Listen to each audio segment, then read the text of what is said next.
Je m'appelle Serge Chederbeux, je suis un ancien médecin régional en France et je préside une association qui s'appelle Unita. Je vais vous contacter.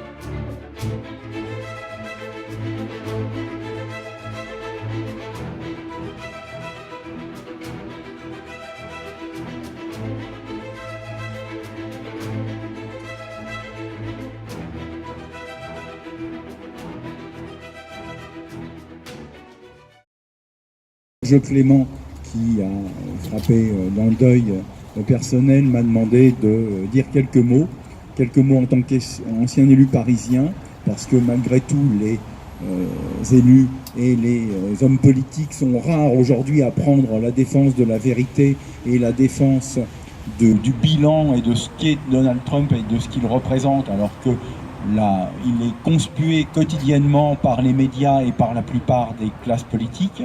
Et donc il a repéré, il a vu, il a su que le combat pour cette vérité, nous le partagions. Et comme en plus, avec l'association Aimer Paris, donc, que je préside et qui entend offrir une alternative de vérité aussi aux Parisiens en 2020, eh bien nos combats se sont rejoints et c'est bien volontiers que j'ai accepté son invitation et je le remercie même s'il n'est pas parmi nous, comme je vous remercie tous d'être venus aujourd'hui en bravant les intempéries. Je dirais de mémoire les quelques mots que j'ai préparés pour souligner que les mensonges qui en fait nous accablaient la France pendant la Première Guerre mondiale, ils étaient nombreux, continuent sous une autre forme, une forme insidieuse de nous accabler aujourd'hui. Il faut se souvenir, et il y a beaucoup de réécritures de l'histoire d'ailleurs, que l'attitude des Américains avait été largement critiquée, alors qu'avant même 1917 et leur entrée officielle en guerre, ils nous avaient aidés considérablement. Un seul chiffre, un seul rappel, il y a eu 1000 fois plus de dons et d'aides et de livraisons par les Américains aux puissances donc de l'Alliance qu'aux puissances dites de l'Axe, qui deviendront celles de l'Axe plus tard. Donc c'était un soutien déjà considérable. Et le président Wilson avait fait tout ce qu'il pouvait, même si son rôle a parfois été critiqué, pour aider la France et l'Angleterre avant même l'entrée en guerre. Au moment de l'entrée en guerre, il y a eu 4 millions de soldats américains qui ont participé à l'effort de guerre, dont 2 millions qui sont venus se battre en Europe et en particulier sur le sol français. Il faut imaginer le sacrifice d'une mère de famille du Texas ou du Kansas d'envoyer un enfant mourir à des milliers de kilomètres sur des champs, enfin dans des champs où en fait des champs de bataille, et un pays dont ils ignoraient tout, simplement au nom de la liberté et pour la défense de valeurs communes. Ce sacrifice inouï et immense, il faut s'en souvenir aujourd'hui, et quand on entend effectivement Emmanuel Macron dire que ce sacrifice n'avait pas de caractère militaire et que ce n'était pas ce qui dominait, eh bien c'est un véritable scandale. Il est insensé, il est absolument inouï que ces efforts, que ces sacrifices, que ce mérite, que tout ce sang versé aujourd'hui ne soit pas célébré comme il devrait l'être. La dimension militaire finalement de cette victoire, c'est une sorte de pouvoir dévirilisé qui nous guide aujourd'hui, qui prétend nous guider et qui est finalement privé de toute base réelle dans le pays. Donc cette espèce de mensonge qui déjà existait pendant la Première Guerre mondiale, ou cette réécriture de l'histoire, comme par hasard, mais ce n'est pas du tout étonnant, on la retrouve aujourd'hui quand on voit donc comment Donald Trump est traité par les médias, quand on voit comment Donald Trump est conspué quotidiennement.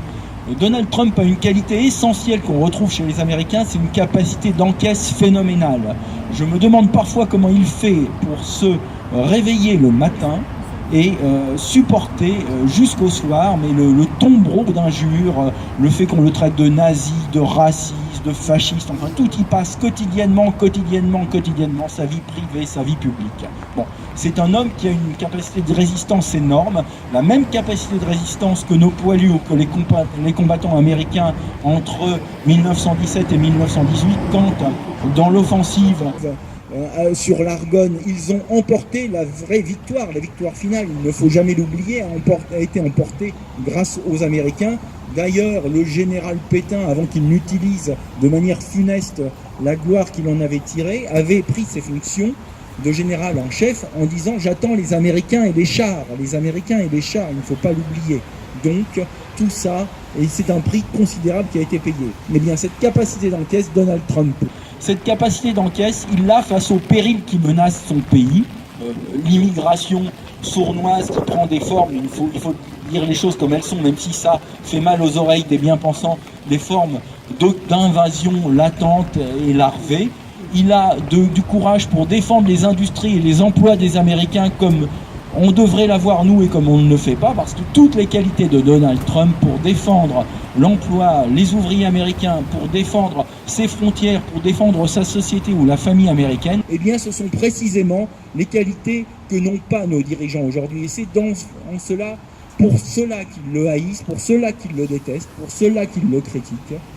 Et on a l'explication de tout, on a l'explication des mensonges d'il y a un siècle, on a l'explication des mensonges d'aujourd'hui, et on a l'explication de ce qui fait la force, en fait, de Donald Trump et de la raison pour laquelle on doit se réunir aujourd'hui pour le saluer, pour lui dire bienvenue, au moment où, place de la République, des gens remplis de haine vont à nouveau le calomnier. Nous devons aujourd'hui lui dire que ce n'est pas l'image de toute la France. Loin s'en faut, que l'opinion va changer progressivement, de la même manière qu'elle a changé à chaque fois. Nous sommes des précurseurs, nous sommes là en avant-garde, et donc nous allons lui dire bienvenue, et nous lui disons bienvenue Donald Trump, aujourd'hui parmi nous en France et à Paris en particulier.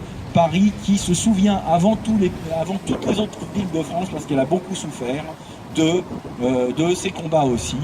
Je dirais un dernier mot pour la mémoire de gens qui sont complètement oubliés, qui sont les 100 morts de l'église Saint-Gervais-Saint-Protais, qui a été bombardée par la grosse Bertha, le Pariser Canon, comme disaient les Allemands, c'est-à-dire un canon qui a été fait spécialement pour détruire notre ville. Eh bien, ces gens-là, dont la mémoire est complètement aujourd'hui occultée, nous leur rendons hommage aujourd'hui comme nous rendons hommage aux Américains. Merci.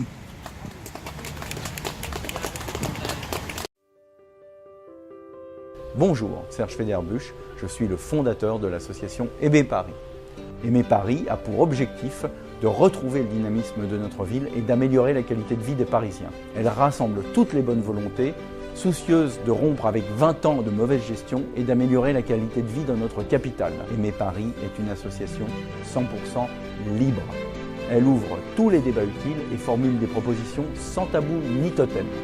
Alors rejoignez-nous, vous aussi, pour Aimer Paris.